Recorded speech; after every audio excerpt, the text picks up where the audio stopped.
بسم الله الرحمن الرحيم قل هو الله أحد الله الصمد لم يلد ولم يولد ولم يكن له كفوا أحد. கண்ணியம் நிறைந்த எல்லாம் அல்ல அல்லாஹுவின் நல்லடியார்களே, எது நபி வழி திருமணம் என்ற தலைப்பின் கீழ் மார்க்கம் நமக்கு வழங்குகின்ற வழிகாட்டுதல்களை வலியுறுத்துவதற்காக இங்கே வந்திருக்கிறேன். திருமணத்தினுடைய வழிமுறை என்ன என்று நாம் பார்க்கும் பொழுது ஒற்றை வரியில் சுருக்கமாக நாம் சொல்லிவிடலாம், மார்க்கம் வழிகாட்டுவதுதான் திருமணத்திற்கான வழிமுறை. மார்க்கம் வழிகாட்டுவதுதான் திருமணத்திற்கான வழிமுறை என்று சொல்லும் பொழுது அங்கே ஊர் வழிமுறை என்பது கிடையாது. எங்க முஹல்லாவினுடைய வழிமுறை என்ன சொல்லுதோ அதன்படிதான் திருமணம் என்பது கிடையாது. உலகத்திற்கு இந்த உலக மக்கள் எதை திருமணத்தின் வழிமுறை என்று வைத்திருக்கிறார்களோ அதுவும் திருமணத்திற்கான வழிமுறை கிடையாது என்பதை எங்க அழுத்தம் திருத்தமாக அந்த ஒரு வார்த்தை நமக்கு பதிய வைப்பதை பார்க்கிறோம். திருமணம் என்று வந்துவிட்டால் நாம் எப்படி திருமணம் முடிக்க வேண்டும், திருமணத்தின் பொழுது நாம் என்ன செய்ய வேண்டும் என்கின்ற அந்த வழிகாட்டுதல் மார்க்கம் நமக்கு வழிகாட்டியதாக இருக்க வேண்டும் என்று சொல்லப்படுகின்ற பொழுது மார்க்கம் அல்லாத வேறு எந்த வழிமுறைகளாக இருந்தாலும் சரி அவை நாம் கடைபிடிக்கக்கூடிய பின்பற்ற வேண்டிய ஒரு நிலையில் இல்லை என்பதை நாம் உணர்ந்து கொள்ளலாம். அப்ப மார்க்கம் திருமணம் தொடர்பாக பல்வேறு விதமான வழிகாட்டுதல்களை நமக்கு வழங்குகிறது. ஒருவர் ஒரு பெண் பார்ப்பதாக இருந்தாலும் அல்லது ஒரு தன்னுடைய துணையை தேடுவதற்காக ஒரு ஆண்மகனை பார்ப்பதாக இருந்தாலும் அங்க என்ன பார்க்கப்படணும், என்ன கவனிக்கப்படணும், அந்த தேர்வு எப்படி இருக்க வேண்டும் என்கின்ற வழிமுறைகளை மார்க்கம் நமக்கு சொல்லித் தருகிறது. அந்த தேர்வு நடந்து முடிந்ததற்கு பிறகு திருமணம் என்ற ஒரு ஏற்பாடு நடக்கும் பொழுது, திருமணம் என்ற அந்த ஒப்பந்தம் நடக்கும் பொழுது இஸ்லாம் மிக முக்கியமான வழிகாட்டுதல்களை நமக்கு வழங்கி இருக்கிறது. அதில் அல்லாஹ் ரப்புல் ஆலமீன் தன்னுடைய திருமறையில் அழுத்தம் திருத்தமாக முதல் அடிப்படையாக சொல்வது எது தெரியுமா? ஆத்துன் நிசா வ சதுகாத்திஹின்ன நிஹ்லா. ஆண்களுக்கு அல்லாஹ் கட்டளையிடுகின்றான், ஆண்களாக இருக்கிற நீங்கள் பெண்களுக்கு அவர்களின் மனக்கொடைகளை கொடுத்து திருமணம் முடியுங்கள் என்று. அப்ப திருமணம் என்பது அது மார்க்க வழிமுறையில் தான் என்றால் அந்த மார்க்கம் நமக்கு வழிகாட்டக்கூடிய முதல் அடிப்படை அந்த திருமணத்தில் மணமகன்தான் மணப்பெண்ணிற்கு மணக்கொடை வழங்கியிருக்க வேண்டும் என்பதுதான். ஆண்தான் பெண்ணுக்கு வழங்க வேண்டும் என்று சொன்ன கட்டளையிலேயே பெண்ணிடமிருந்து எதுவும் வாங்கக்கூடாது என்பது இடம்பெற்று விடுகிறது. சிலர் வியாக்கியானம் பேசுவாங்க, வரதட்சணை திருமணங்களில் கலந்து கொள்ளக்கூடியவர்கள் ஏன்பா வரதட்சணை திருமணத்துல கலந்துகிட்ட, இது பாவம் இல்லையா என்று கேட்கும் பொழுது அல்லாஹ் மகர கொடுங்கன்னு சொன்னா, அங்கிருந்து வாங்காதன்னு சொல்லல, அதனால இதை தப்புன்னு சொல்ல முடியாது என்று சிலர் இதை நியாயப்படுத்துவதற்காக வியாக்கியானம் பேசுவதை பார்க்க முடியும். அல்லாஹ் தர்மம் செய்தான்னு சொன்னான், அந்த பிச்சைக்காரன் யார்ட்ட நீ யாசகம் போடுறியோ அவங்கள்ட்ட இருந்து எதையும் எடுக்காதுன்னு அல்லாஹ் சொல்லல இல்ல. எனவே யாசகம் கேட்பவர்கள் தட்டுல ஒரு 10 ரூபாயை போட்டு 100 ரூபாய் எடுத்தன்னா உலகம் ஒத்துக்குமா? அவனை கிறுக்கனா பார்க்காது, கேவலமா பார்க்காது, அசிங்கமா பார்க்காது. ஏன்பா தர்மம் செய் என்று சொன்ன கட்டளையிலேயே நீ அவனிடமிருந்து எடுக்கக்கூடாது என்ற கருத்து உள்ளடங்கவில்லையா என்று அறிவார்ந்த சமூகம் கேள்வியை வைக்காது. ஆனால் திருமணத்தின் போது மணமகன்தான் மணமகளுக்கு கொடுக்க வேண்டும் என்று வரும் பொழுது அல்லாஹ் கொடுக்கணும் தான் சொன்னான். 101 ரூபா மகரு வரதட்சணைங்கிற பேர்ல லட்சமாக அங்கிருந்து வாங்கக்கூடிய நிலையை பார்க்கிறோம். அப்ப திருமணத்தினுடைய முதல் அடிப்படையாகவே அல்லாஹ் ரப்புல் ஆலமீன் சொல்லித் தருவது ஆண் தான் பெண்ணுக்கு தர வேண்டும் என்பது. ஆனால் இன்றைக்கு சமூகம் பெண்களிடத்திலிருந்து வரதட்சணையாக வாங்குவதனுடைய விளைவு இன்றைக்கு சமூகத்தில் நாம் கண்கூடாக பார்க்க முடிகிறது. 30 ஆண்டுகளுக்கு முன்பாக வரதட்சணையுடைய கொடுமை தமிழகத்தில் மிக கொடூர தாண்டவமாடிய நிலையில் இந்த ஏகத்துவ பிரச்சாரம் அந்த வரதட்சணைக்கு எதிரான புரட்சியை ஏற்படுத்தி இருந்தாலும் இன்றளவிற்கும் நாம் வாழக்கூடிய இன்றைய இந்த காலகட்டத்திலும் கூட வரதட்சணையினால் ஏற்படக்கூடிய விளைவுகளை நாம் கண்கூடாக பார்க்க முடிகிறது. இந்த வரதட்சணைங்கிற இந்த கொடுமைதான் பல பெண்களை முதிர்கன்னிகளாக திருமண வாழ்வை அடையாதவர்களாக மாற்றியிருப்பதை சமூகத்தில் பார்க்க முடிகிறது. சில ஏழ்மையான நிலையில் இருக்கக்கூடியவர்கள் வரதட்சணைங்கிற இந்த சமுதாய அந்த நிர்பந்தம் அவர்களுக்கு ஏற்பட்ட காரணத்தினால் நம்ம வீட்டிலையும் திருமணம் முடித்து கொடுக்க நிலை இல்லை, எங்கு சென்றாலும் வரதட்சணை என்ற அந்த கொடுமை நம் மீது நிகழ்த்தப்படுகிறது, இனிமேலும் நான் மானத்தோடு வாழ வேண்டுமே, மானம் இழக்க நான் தயாரில்லை என்று தற்கொலைக்கு சென்றவர்களும் இருக்கிறார்கள். மாற்று மதத்தவரோடு அல்லது வீடு தாண்டி ஓடி சென்றவர்கள் எல்லாம் இருக்கிறார்கள். இதுக்கெல்லாம் காரணம் என்ன நினைக்கிறீங்க? வரதட்சணை என்ற ஒரு காரணத்திற்காகவே இவ்வளவு அநியாயங்கள் அக்கிரமங்கள் சமுதாயத்தில் நடந்து கொண்டிருப்பதை நாம் பார்க்கலாம். குழந்தைய சிசுவிலேயே கொல்லக்கூடிய நிலை இன்றைக்கு அதிகரித்திருக்கிறது. ஒரு காலம் இருந்துச்சு, கள்ளிப்பாலை ஊத்தி கொல்ற காலம் போய் காசு கொடுத்து சிசுவில் என்ன குழந்தை இருக்கு என்று தெரிந்து அதை கொலை செய்யக்கூடிய நிலை உருவாகியிருப்பதை பார்க்கிறோம். இன்னும் தமிழகத்தில் சில மாவட்டங்கள்ல இன்னுமே கள்ளிப்பால் கொடுத்து மறைமுகமாக கொலை செய்யக்கூடிய பெண் குழந்தைகளை கொலை செய்யக்கூடிய நிலையை பார்க்க முடிகிறது. இதுக்கெல்லாம் என்ன காரணம்? பெண்ணாக பிறந்து விட்டால் அவளுக்கு சீதனமாக அள்ளித்தரணும், வரதட்சணையாக அள்ளித்தர வேண்டும் என்கின்ற அந்த கொடுமைதான், சமூகம் ஏற்படுத்தியிருக்கக்கூடிய இந்த அழுத்தம் தான் இப்படியான பல தீமைகள் இன்றைக்கு சமூகத்தில், இந்த கொடுமைகள் சமூகத்தில் நடந்து கொண்டிருப்பதற்கான காரணமாக இருக்கிறது என்பதை நாம் பார்க்கலாம். எவ்வளவோ விஷயத்தை நம்ம பட்டியல் போடலாம். இந்த வரதட்சணையினால் எவ்வளவு தீய விளைவுகள் சமூகத்தில் நடந்து கொண்டிருக்கிறது என்பதற்கு நம்ம பட்டியல் போட்டுக்கொண்டே போகலாம். சுருக்கமாக 2 சம்பவம் கேரளாவில் நம்ம சமீபத்தில் கேள்விப்பட்டிருக்கலாம். சஹானா அப்படிங்கிற ஒரு டாக்டர், ஒரு மருத்துவர், அவங்களுக்கு எத்தனையோ லட்சம் அவங்க வீட்டில் இருந்து வரதட்சணையா கொடுக்கறதுக்கு பேசியிருக்கிறாங்க, எத்தனையோ பவுன் பேசியிருக்கிறாங்க, காரு பேசியிருக்கிறாங்க. இதுக்கப்புறமும் மணமகன் வீட்டார் எனக்கு இதெல்லாம் போதாது, இன்னும் வேணும்னு கேட்டிருக்கிறான்.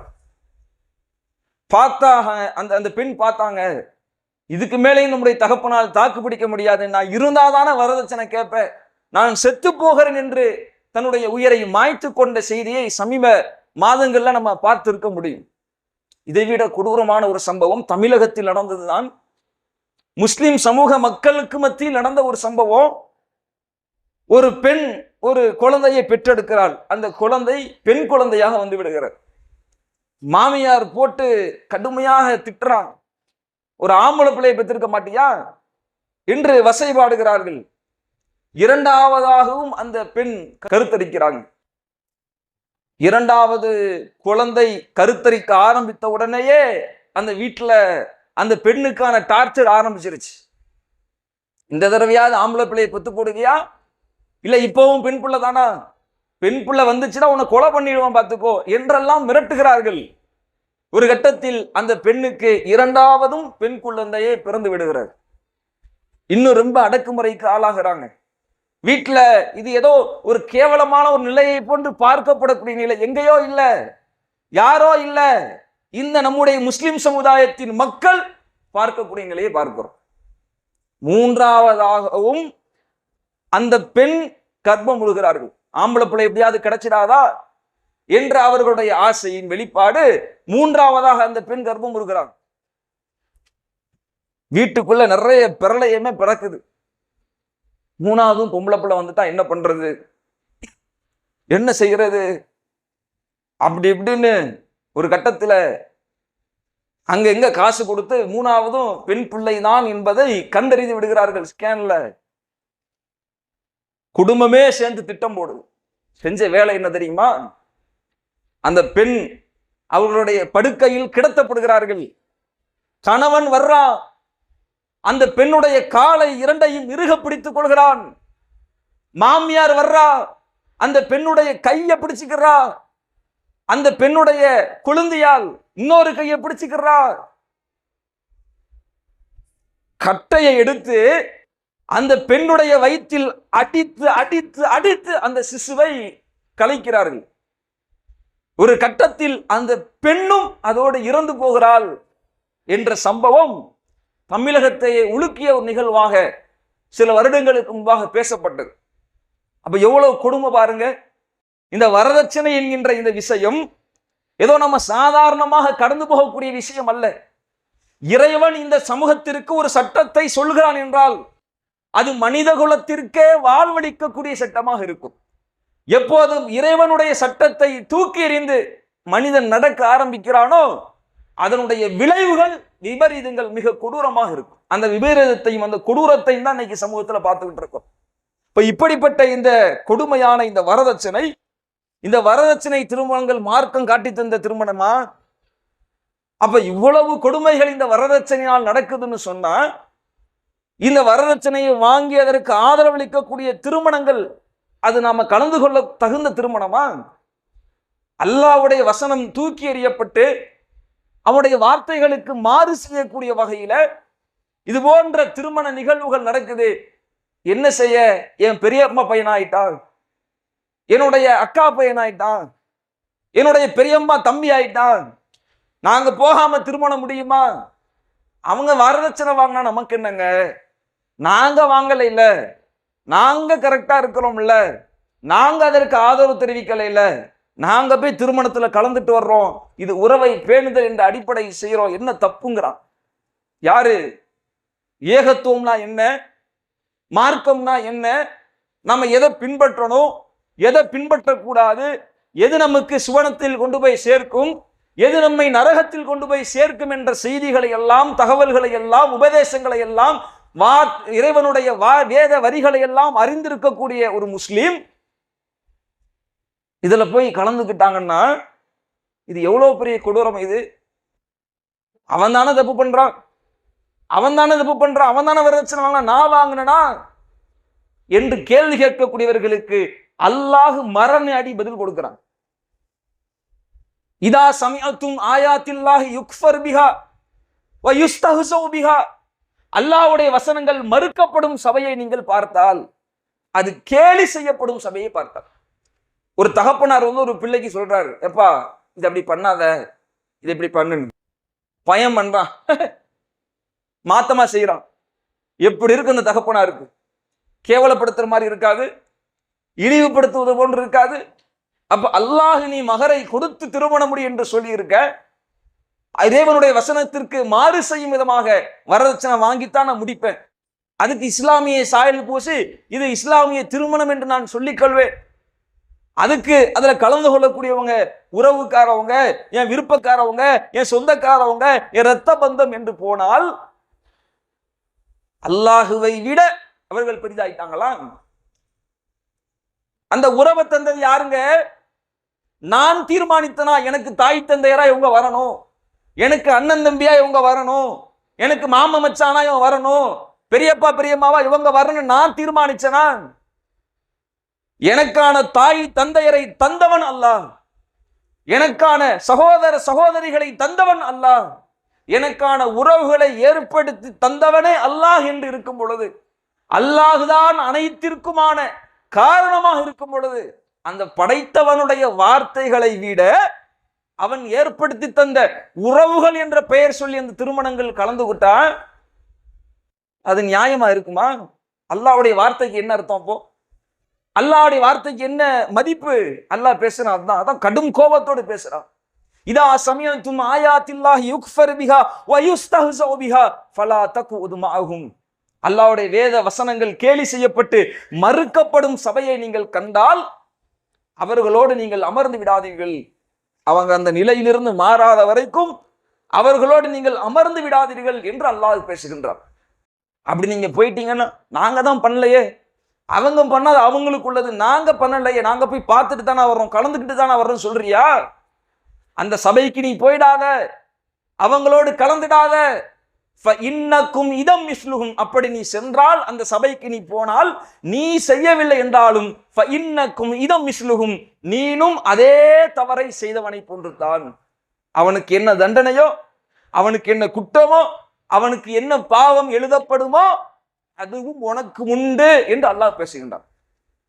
அப்ப வரதட்சணை என்பது சாதாரணமாக நாம் கடந்து போகக்கூடிய தீமை அல்ல.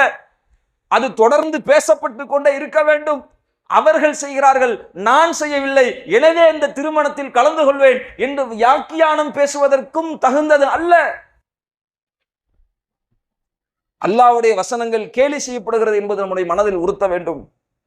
இது ஒரு புறம் இருக்க, இதே இந்த வரதட்சணையினால் தானே இன்றைக்கு சமூகத்தில் இவ்வளவு கொடுமைகள் நடந்து கொண்டிருக்கிறது. அதே அந்த வரதட்சணை திருமணங்கள் இது போன்று நடக்கும்னு சொன்னா, நம்ம வீட்டிலே நடக்கும்னு சொன்னா, நாம அதற்கு ஆதரவு தெரிவிப்போம்னு சொன்னா, இதை பார்த்து நாளைக்கு ஊர்ல வேற ஒருத்தம் வாங்குவான், அதற்கு எதிர்ப்பு இல்லாத நிலையில் அனைவரும் அதை செய்து கொண்டிருக்கக்கூடிய ஒரு நிலை இருக்கும்னு சொன்னா, அதற்கு உடந்தையாக இருந்து அதற்கு ஆதரவளித்து அதில் கலந்து கொண்டு அதை ஆமோதித்த அந்த குற்றம் முழுவதையும் அல்லாஹ் நம் மீது கொண்டு வந்து சேர்ப்பான்.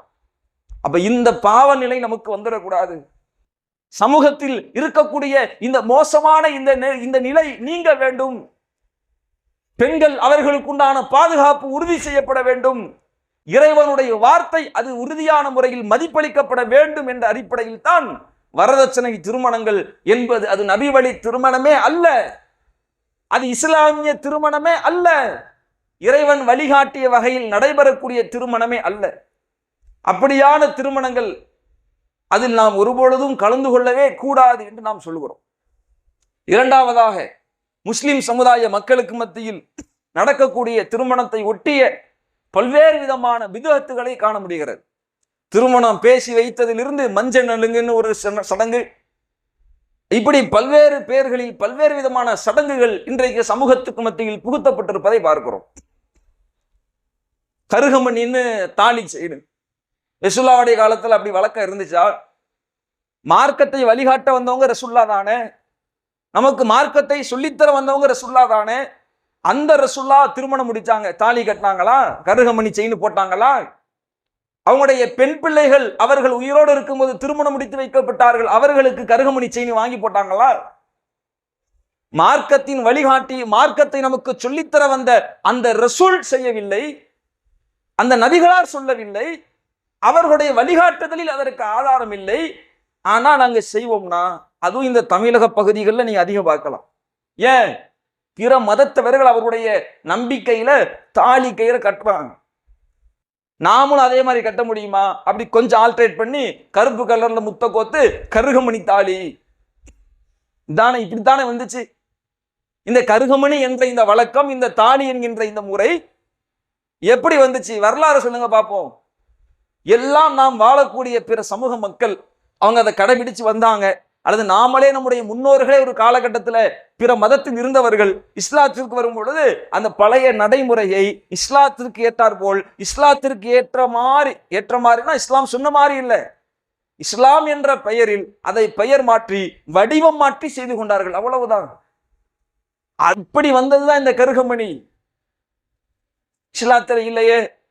அதுவும் அந்த அருந்து போச்சுன்னா அருந்து போயிருச்சு சொல்லக்கூடாது, பெருகிருச்சுன்னு சொல்லணுமா? ஏன்? அருந்து போச்சுன்னா தான் வாழ்க்கை முடிஞ்சு போச்சு. இப்படியெல்லாம் மூட நம்பிக்கைய அந்த பயத்தை உள்ளத்துல புகுத்தி நிறைய பிதஅத்துகள். அல்லிஃப் பைனஹுமா, திருமணம் முடியும் பொழுது அல்லிஃப் பைனஹுமா ஆதமும் ஹவ்வாவும் அவர்கள் எப்படி இணைஞ்சு வாழ்ந்தாங்களோ அது மாதிரி வாழுங்கன்னு இப்படி ஒவ்வொரு நபிமார்களுடைய பெயரா பட்டியல் போட்டுட்டே வருவாங்க. அதுல யூசுப் சுலைஹா அவங்கள மாதிரி வாழுங்க. யூசுப் நபிக்கு அவங்களுடைய மனைவி அவங்க பேரு சுலைஹான்னு வரலாற்றுல எங்கேயும் சொல்லப்படலை, குர்ஆன்ல எங்கேயும் சொல்லப்படலை. ஒரு செய்தி சொல்லப்படுது, அந்த யூசுப் நபியை தவறான வழிக்கு அழைத்த அந்த அரசனுடைய அந்த மனைவியின் பெயர் சுலைஹான். அப்ப யாரோட முயற்சி பண்ணி என்ன துவா? ரசூல் ஸல்லல்லாஹு அலைஹி வஸல்லம் அவர்கள் அழகான முறையில் நமக்கு பிரார்த்தனை சொல்லி தந்திருக்கிறாங்க. பாரக்கல்லாஹு லக வ பாரக அலைக வ ஜமஅ பைனகுமா ஃபீ கைர். உனக்கு அல்லாஹ் அருள் செய்யட்டும், உங்கள் இருவருக்கும் அல்லாஹ் அபிவிருத்தி செய்யட்டும், நன்மையான விஷயத்தில் உங்கள் இருவரையும் ஒன்று சேர்த்து வைக்கட்டும் என்று அழகான முறையில் பிரார்த்தனையை நபிகளார் சொல்லி தந்து இருக்க, அதற்கு மாற்றமாக அல்லிஃப் பைனஹுமா என்ற பெயரில் இது போன்ற பிதஅத்துகள் உருவாகி இருப்பதை பார்க்கிறோம். இந்த திருமணங்களிலும் இன்றைக்கு தௌஹீத்வாதிகள் என்று சொல்லிக் கொள்ளக்கூடியவர்கள் கலந்து கொள்றாங்க. ஏன் பெரியம்மா பையன் வரதட்சணைலாம் வாங்கலாமா, அவன் நல்லவன்பா, அவன் நல்ல பையன், அதெல்லாம் வரதட்சணைலாம் வாங்கல, ஆனா திருமணத்துல நாங்க கலந்துக்கிட்டோம், என்ன அங்க பிதஅத் நடந்துச்சுமா, பிதஅத் தான் நடந்துச்சு, அது ஒன்றும் பிரச்சனை இல்லை போ, அது ஒரு பிரச்சனை இல்லாத மாதிரியும் அது ஒரு குற்றமே இல்லாதது மாதிரியும் இந்த பிதஅத் நடைபெறக்கூடிய திருமணங்களிலும் கலந்து கொள்ளக்கூடிய நிலையை பார்க்கிறோம். அல்லாஹுடைய தூதர் அவங்க சொன்னார், மிக கடுமையாக சொன்னார், லஅனல்லாஹு மன் ஆவா முஹதிஸன், எவன் பிதஅத் செய்பவனுக்கு ஆதரவளிப்பானோ லஅனல்லாஹ், அல்லாஹ் அவனை சபிக்கிறான் என்று சொன்னார். மார்க்கத்தில் இல்லாத, மார்க்கம்னு ரசூலுல்லாஹ் சொல்லாத, மார்க்கம்னு ரசூலுல்லாஹ் வழிகாட்டாத விஷயங்களை எல்லாம் மார்க்கம் என்ற பெயரில் ஒருவன் சொல்வான் என்றால், அதை செய்வான் என்றால், அதை கடைபிடிப்பான் என்றால், அப்படி சொல்லக்கூடியவனுக்கோ அதை செய்யக்கூடியவனுக்கோ அது கடைபிடிக்கப்படக்கூடிய சபைக்கோ நாம் ஒருபொழுதும் ஆதரவு தந்துவிடக் கூடாது.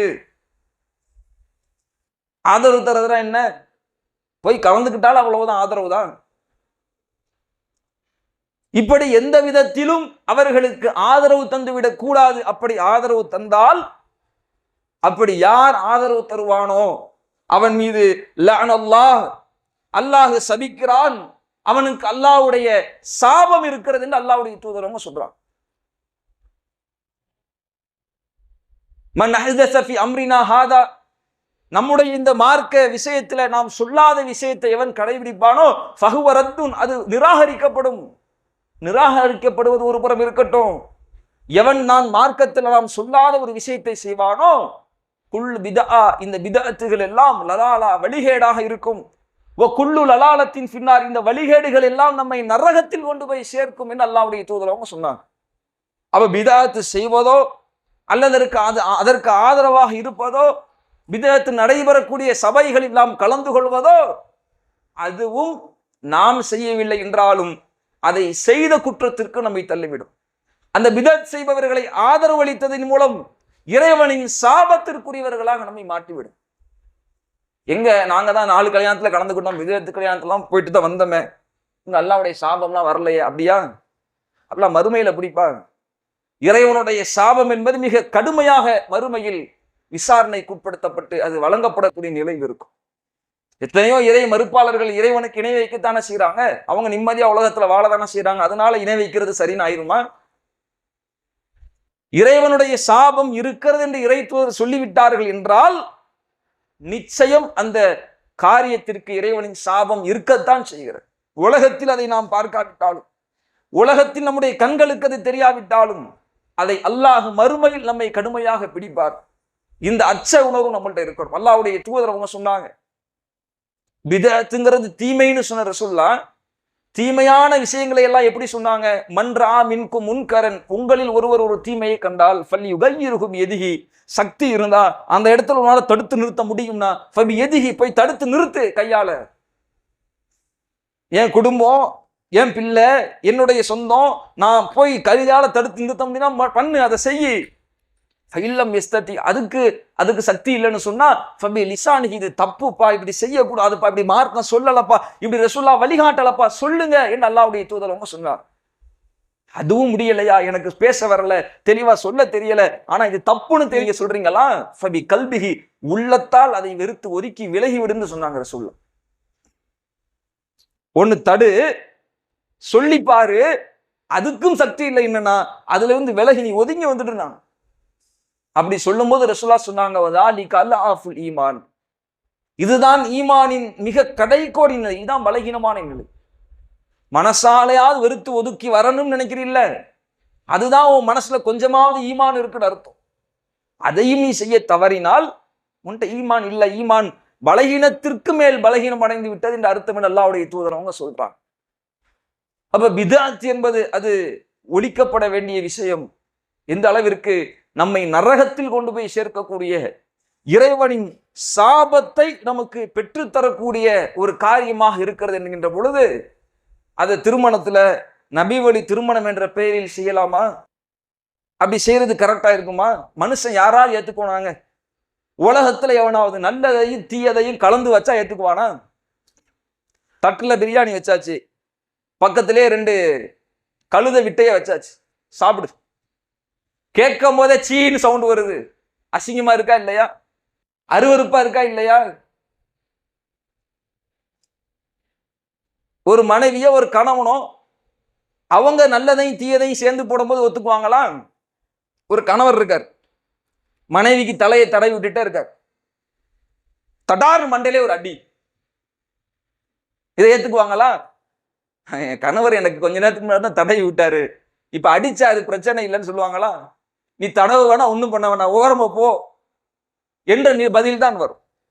இப்ப உலகத்துல எவனும் ஏத்துக்க மாட்டான. அதை நல்லதையும் கெட்டதையும் ஒன்னாக்கி வச்சா அது நல்லதாகுமா? அது உண்மையாகுமா?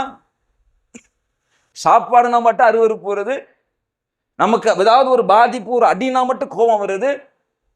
அப்ப அல்லாஹ்வுக்கு வராதா? மார்க்கத்தில் அல்லாஹ் ரப்பல் ஆலமீன் இப்படித்தான் தங்கள் திருமணங்களை, உங்களுடைய திருமணங்களை நடத்தி காட்ட வேண்டும் என்று நமக்கு வழிகாட்டி இருக்கும் பொழுது, இறைவன் சொல்லாததையெல்லாம் மார்க்கம்ங்கிற பெயர்ல, இறைவன் சொல்லாததையெல்லாம் திருமண சடங்குகளாக ஆக்கி வைத்திருப்போம்னு சொன்னா, அதை நபி வழி திருமணம் என்ற பெயரில் நடத்துவாங்கன்னா அதில் நாம் போய் கலந்து கொள்வோம்னு சொன்னா இது எவ்வளவு பெரிய அநியாயம். அல்லாஹ் அதைத்தான் பேசுறான். வலா தல்பிசுல் ஹக்க பில் பாத்தில், சத்தியத்தை அசத்தியத்தோடு கலக்காதீங்கப்பா. வன்தும் தஅலமூன், நீங்கள் அதை நன்றாக விளங்கி இருக்கிற நிலையில அதை செய்யாதீங்க. அதான் ரொம்ப பாவம். தெரியாம செஞ்சுட்டான், புரியாம செஞ்சுட்டான், அது வேற. சத்தியம் இதுன்னு உனக்கு தெரியுது, அசத்தியம் இதுன்னு தெரியுது, இது நல்லது இது கெட்டது, இது பாவம் என்று தெரியுது, தெரிஞ்சுக்கிட்டும் அதுல போய் நீ கலந்துடாதன்னு அல்லாஹ் சொல்றான். நமக்கு எல்லாம் தெரியும், இருந்தாலும் குடும்ப உறவாச்சே, இரத்த பந்தமாச்சே, சொந்தம் விட்டு போயிடுமே. அப்ப அல்லாஹ்வுடைய பந்தம் நமக்கு விட்டு போனா பிரச்சனை இல்லையா? அல்லாஹ்வுடைய பந்தம் நமக்கு விட்டு போனா பிரச்சனை இல்லையா? உலகமே சேர்ந்து நம்மை நேசிக்கட்டுமேங்க, அந்த நேசம் நிரந்தரமா இருக்குமா? உலகமே சேர்ந்து நேசிக்குது, உலகமே திரண்டு வந்து நம்மளை தூக்கி கொண்டாடுது, அந்த நேசம் உண்மையாகவும் நிலையாகவும் இறுதி வரைக்கும் நமக்கு இருக்குமா? உலகம் அழிஞ்சிச்சுன்னா எல்லாம் முடிஞ்சு போச்சு, அவ்வளவுதான். ஆனா அல்லாஹ்வுடைய நேசம்ங்கிறது அப்படியா? உலகமே சேர்ந்து நம்மளை வெறுக்குது. எவ்வளவு காலத்துக்கு வெறுப்பாங்கிறீங்க? 10 வருஷம் இருப்பானா? 20 வருஷம் இருப்பானா? ஒரு 50 வருஷம், ஒரு 100 வருஷம், நம்மளும் செத்து போயிடும், அவனும் செத்து போயிடுவான், முடிஞ்சு போச்சு, அவ்வளவுதான் கதை. உலகமே சேர்ந்து நம்மை வெறுத்தாலும் அல்லாஹ்வுடைய வெறுப்பு இருக்கிறது ஈடாகுமா? அப்ப உலகத்தினுடைய மனிதர்களின் நேசத்திற்காக, மனிதர்களின் விருப்பத்திற்காக, மனிதர்களின் முகங்களுக்காக, அவர்கள் நாளைக்கு நம்மளை பார்த்து சிரிக்கணுமே, அவங்க முகத்தை பார்க்கணுமேங்கிறதுக்காக இறைவனின் திருப்பொருத்தத்தை ஒருவன் இழப்பான் என்றால், இறைவனின் சாபத்திற்குரிய காரியத்தை ஒருவன் செய்வான் என்றால், இதை விட கை சேதம் வேறு எதுவும் இருக்க முடியுமா? உலகத்தில் மனிதர்கள் அனைவரும் நம்மை ஒன்று சேர்ந்து நேசித்தாலும் அத்தோடு எல்லாம் கதை முடிஞ்சு போகக்கூடியவங்க. அல்லாஹ்வுடைய நேசம் அப்படியா? அல்லாஹ் இருக்கிற வரைக்கும் அல்லாஹ்வுடைய நேசம் இருக்கு. அப்போ அல்லாஹ் எப்ப இல்லாம போவான்? அல்லாஹ் இல்லாம போவானா? நிரந்தரமிக்க நித்திய ஜீவனாக இருக்கிற அந்த அல்லாஹ் ரப்புல் ஆலமீன் அவன் இருக்கும் வரை அவன் நேசம் நமக்கு இருக்குன்னா அவனுக்கு அழிவே இல்லை. அப்ப அவனுடைய நேசத்திற்கும் அழிவே இல்லை. அழிவில்லா உலகின் அளவில்லா அருளாளனின் நிகரில்லா அன்பு நமக்கு இருக்க வேண்டும் என்று சொன்னால் அல்லாஹ் சொன்ன மாதிரி நடக்கணும். மார்க்கம் வழிகாட்டிய அடிப்படையில் நம்முடைய திருமணங்கள் இருக்கணும். அது போன்ற திருமண சபைகளில் தான் நாம் கலந்து கொள்ளக்கூடியவர்களா இருக்கணும். அல்லாஹ் என்ன சொல்றான்? எனக்கு அடுத்து யாருப்பா என்று அல்லாஹ் சொல்லும் பொழுது பெற்றோர்களை தான் சொல்றான்.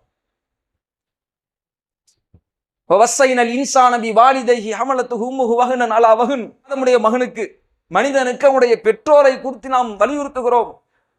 என்னைய வணங்கு, எனக்கு இணைய வச்சிடாத. உன் பெற்றோரை அவங்களை நல்ல முறையில கவனித்து வா. அவங்க உன்னை கஷ்டப்பட்டு பெத்தெடுத்தாங்க. அனிஷ்குரிலி, எனக்கு நன்றி செலுத்து. வழி வாலிதைக்க, உன்னுடைய பெற்றோரையும் நல்ல முறையில் கவனித்து வா என்று சொன்ன இறைவன், என்னை வணங்குவதற்கு அடுத்தபடியாக தலை சிறந்த ஒரு செயல் இருக்கும்னா அது உன் தாய் தந்தையரை கவனிப்பதுதான் என்று சொன்ன இறைவன், அதே அந்த தாய் தந்தையர் உனக்கு அறிவில்லாததை, எனக்கு எதிரானதை உனக்கு கட்டளையிட்டால் ஃபலா துத்திஉஹுமா, அவர்களுக்கு நீ கட்டுப்படாத, அவங்களுடைய வார்த்தையை நீ கேட்டு நடக்காதங்கிறான்.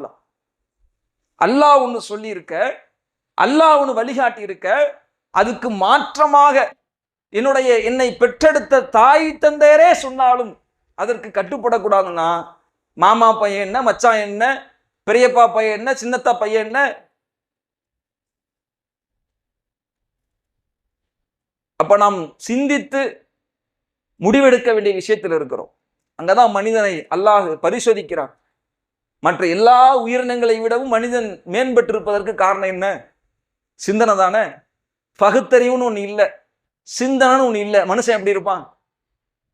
ஆடு மாடு மாதிரி தான். ட்ரெஸ் இருக்காது, குடும்பம் இருக்காது, உறவு இருக்காது, அது போற மாதிரி அப்படி மனுஷன் ஆடு மாறி மாதிரி தான் தெரிஞ்சுக்கிட்டு இருப்பான். மனிதனை தூக்கி நிறுத்துவதும் அவனை தனித்த அடையாளமாக காட்டுவதும் அவனுக்கு மதிப்பை கூட்டுவதும் அந்த பகுத்தறிவு தான். அந்த சிந்தனையைத்தான் அல்லாஹ் இந்த மனிதனுக்கு சிறப்பாகவும் சொல்லி காட்டுகின்றான். அந்த சிந்தனையினால் நாம் சிந்தித்து பார்க்க வேண்டும். உலகில் மனிதர்களின் விருப்பமா, மனிதர்களின் நேசமா, அல்லது அல்லாஹ்வுடைய விருப்பமா, அல்லாஹ்வுடைய நேசம்? நாம் எதை சம்பாதிக்க போகிறோம்? உலகில் மனிதர்களுடைய வெறுப்பு நமக்கு பெரிதாக தெரிய போகிறதா, அல்லது படைத்தவனின் வெறுப்பு, அவனுடைய கோபம், அவனுடைய சாபம் நமக்கு பெரிதாக தெரிய போகிறதா? அதை சிந்தித்து முடிவெடுக்க வேண்டிய நிலையில் நாம் இருக்கிறோம். ஊரு, உலகம், சொந்தம், வந்தம் எதுவும் நிலைக்க போவதில்லை, எதுவும் நிரந்தரமாக இருக்க போவதில்லை. மிஞ்சி மிஞ்சி போனா 100 வருஷத்துல எல்லாம் நாமும் போறோம், அவங்களும் போறோங்க பொழுது நிரந்தர நித்திய ஜீவனாக இருக்கிற அல்லாஹ்வின் நேசம்தான் நமக்கு முதன்மையானதாக இருக்க வேண்டும். அது இருக்கும்னா, அது இருக்குதுன்னா அவன் சொன்ன மாதிரி நான் நடக்கணும். அவனுக்கு எது விருப்பம் இல்லையோ அதிலிருந்து நாம் விலகணும். அல்லாஹ்வுக்கு எது விருப்பம் இல்லை, அல்லாஹ்வுடைய சபைகள் கேலி கூத்தாக்கப்படக்கூடிய அந்த சபைகளில் நாம் போய் அமர்வது அல்லாஹ்வுக்கு விருப்பம் இல்லை. அல்லாஹ்வுடைய வசனங்கள் புறக்கணிக்கப்பட்டு மார்க்கத்தில் அல்லாஹ் சொல்லாத, ரசூலுல்லாஹ் சொல்லாத விஷயங்களை எல்லாம் செய்வது அல்லாஹ்வுக்கு விருப்பம் இல்லை.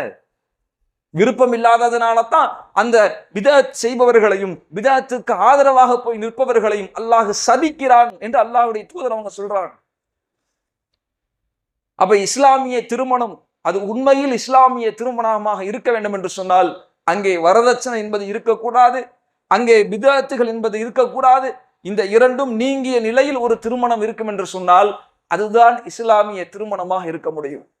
அதுதான் இறைவனின் திருப்பொருத்தத்தை பெறக்கூடிய திருமணமாக இருக்க முடியும். அதுதான் இறைவனின் நேசத்தையும் விருப்பையும் அருளையும் வாரி இறைக்கிற திருமணமாக இருக்க முடியும். அப்ப நாம் நம்முடைய வீடுகளில் திருமண சபைகளை ஏற்படுத்தினாலும் சரி, நம்முடைய பிள்ளைகளுக்கு, நம்முடைய உறவுக்காரர்களுக்கு நாம் தலைமை தாங்கி நடத்த வேண்டிய ஒரு நிலை வந்தாலும் சரி, அங்கே இந்த மார்க்கத்தின் அனுகூலங்கள் கவனிக்கப்பட வேண்டும்.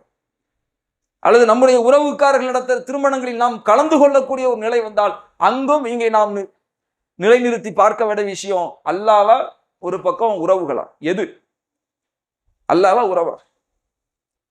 கேட்டா வியாக்கியானம் மட்டும் பேசுவாங்க. அல்லாஹ் தானே உறவை பேண சொல்றான். உறவை பேணாட்டி அல்லாஹ் தன்னுடைய உறவை துண்டிப்பதாக சொல்றானே. உறவை பேணுவதான மார்க்கத்துல உச்சபட்சமா சொல்லப்பட்டிருக்கு. எது? அல்லாஹ்வுடைய வசனத்தை கேலி கூத்தாக்கி உறவை பேண்ற அல்லாஹ் சொன்னானா? அல்லாஹ்வுடைய வசனங்களை தூக்கி எறிந்து விட்டு உறவை பேணணும் அல்லாஹ் சொன்னானா?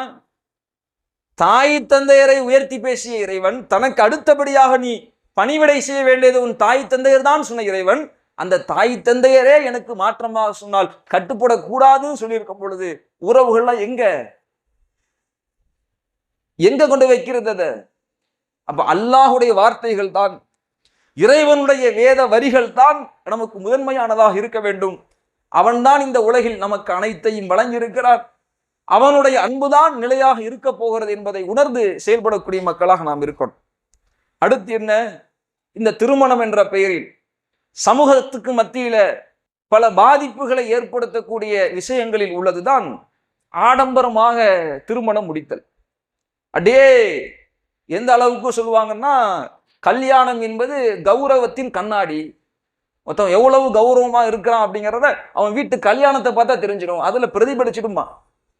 இப்படி சமூகத்துல பழமொழிங்கிற பேர்ல சொல்லி வச்சு கல்யாணத்தை முடிச்சு காட்டினா தாண்டா மதிப்பு, அதை நல்லா சிறப்பா செஞ்சாதாண்டா மதிப்பு என்ற ஒரு போலி நம்பிக்கையை சமூகத்துக்கு மத்தியில விதைத்து திருமணங்கள் என்று சொன்னால் அப்படியே ஜெகஜோதியாக ஆடம்பரமாக ரொம்ப ஒரு திருவிழாவை போன்று நடைபெறக்கூடிய நிகழ்வுகளை பார்க்கிறோம். அல்லாஹ்வுடைய தூதரவங்க அதைத்தான் வழிகாட்டினாங்களா? நபிகள் நாயகம் ஸல்லல்லாஹு அலைஹி வஸல்லம் அவர்கள் சொன்னார்கள், இன்ன அலமன் நிக்கா, திருமணத்தில் சிறந்த திருமணம், பரக்கத்து நிறைந்த திருமணம் என்ன தெரியுமா? ஐசரஹு மஊனா, குறைந்த செலவில் நடத்தப்படக்கூடிய திருமணம் தான் அல்லாஹ்விடத்தில் உங்களுக்கு பரக்கத்தை பெற்றுத் தரும்னு சொன்னார். அல்லாஹ்வுடைய பரக்கத்து நமக்கு கிடைக்கணும்னா, அல்லாஹ்வினுடைய அருள் நமக்கு கிடைக்க வேண்டும் என்று சொன்னால், அங்கே அந்த திருமணங்கள் எளிய முறையில் நடைபெறக்கூடிய திருமணங்களாக இருக்க வேண்டும்.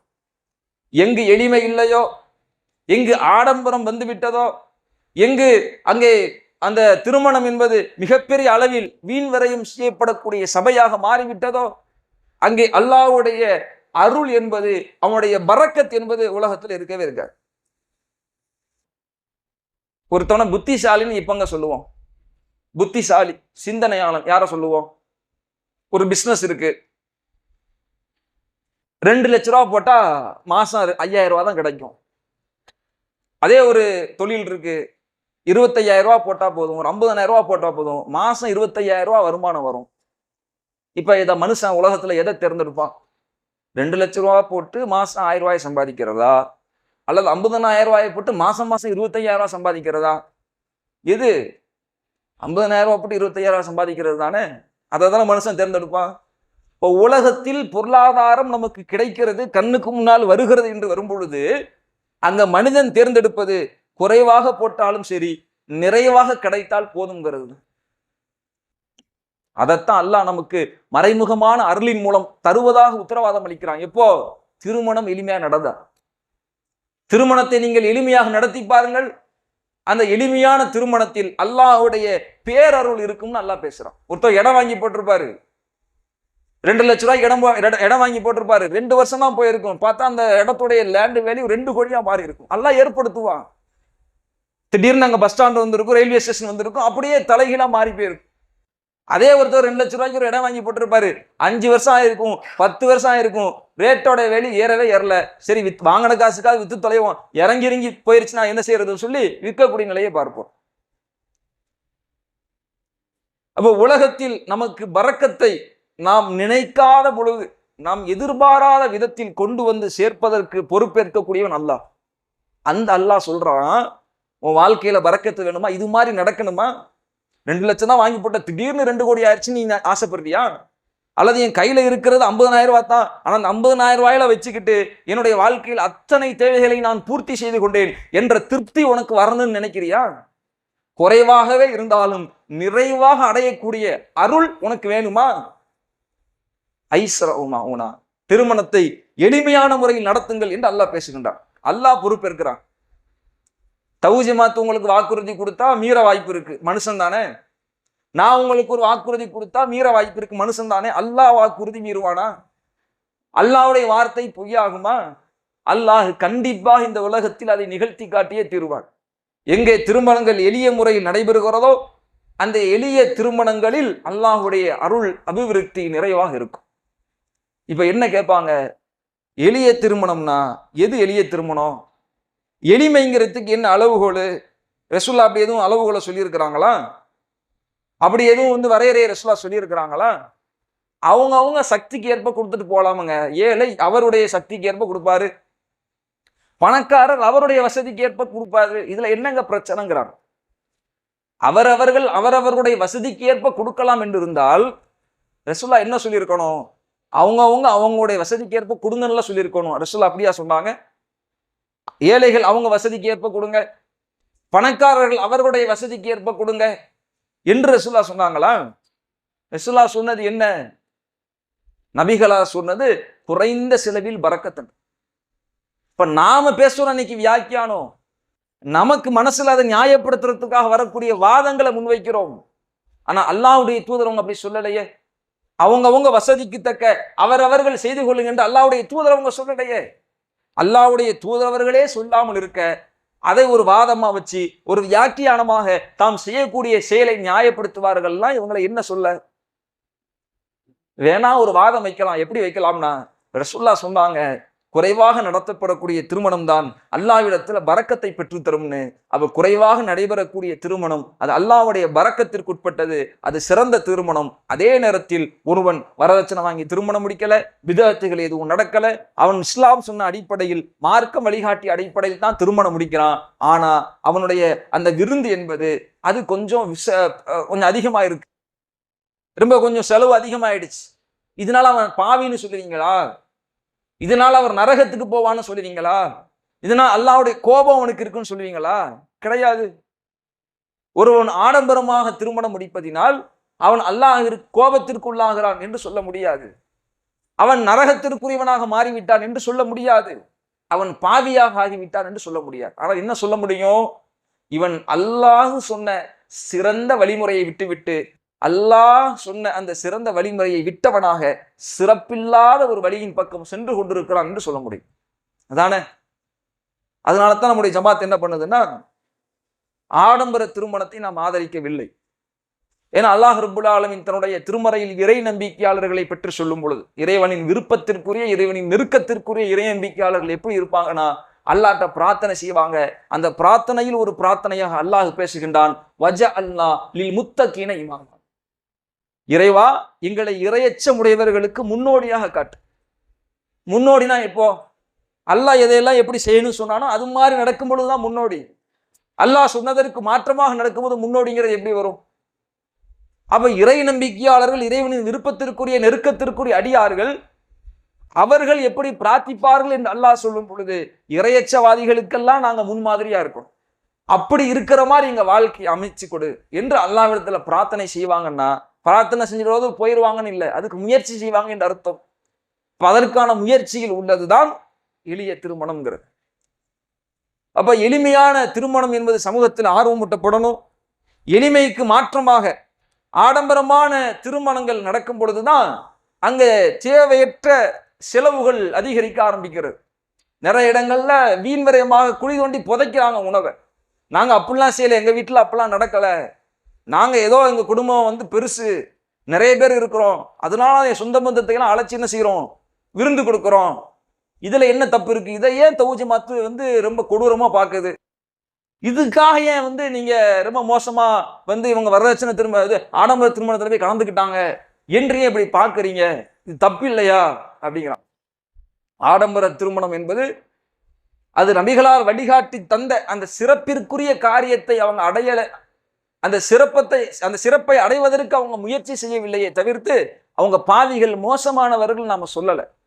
ஆனா என்ன சொல்றோம்னா, மார்க்கத்தை தெரிந்திருக்கக்கூடிய நாம, அதை புரிந்திருக்கக்கூடிய நாம, பிறருக்கு முன்மாதிரியாக வாழ்வதுதான் இறையச்சவாதிகளுடைய பிரார்த்தனையாகவும் அவர்களின் செயல்களாகவும் இருக்கும் என்று அல்லாஹ் சொல்லியிருக்கும் பொழுது, அந்த இடத்தில் நம்மை தகுதி உயர்த்தி கொள்ள நினைப்பவர்கள் நாம் அந்த திருமணங்கள்ல கலந்துக்கிட்டு அந்த ஆடம்பர திருமணத்திற்கு நாம் ஆதரவு அளிக்கலாமா என்றுதான் நம்ம கேட்கிறோம்.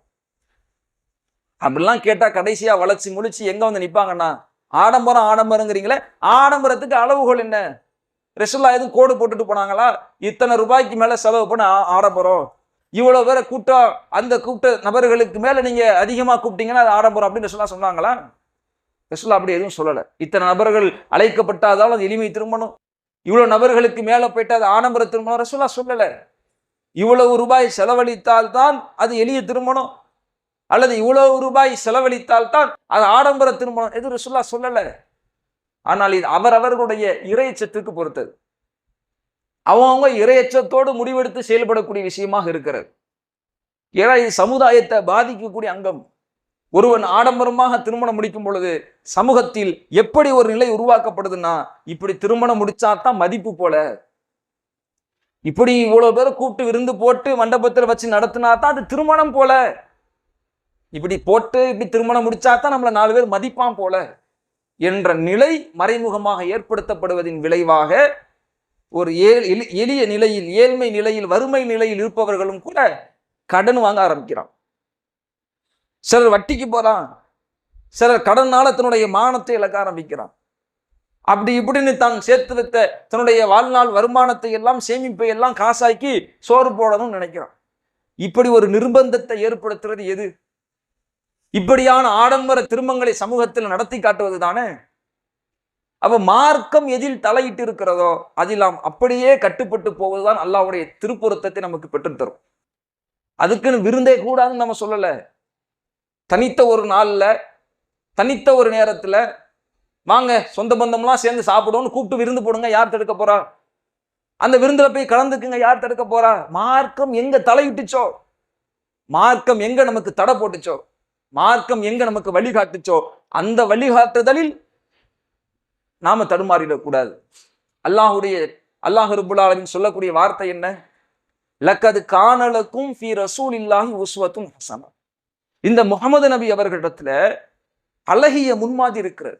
ஒரு எப்படி நடக்கணும் அப்படிங்கிறதுக்கான அழகிய முன்மாதிரி இந்த நபிகளார் இடத்துல இருக்கிறது. அந்த முன்மாதிரியை யார் எடுப்பாங்க தெரியுமா?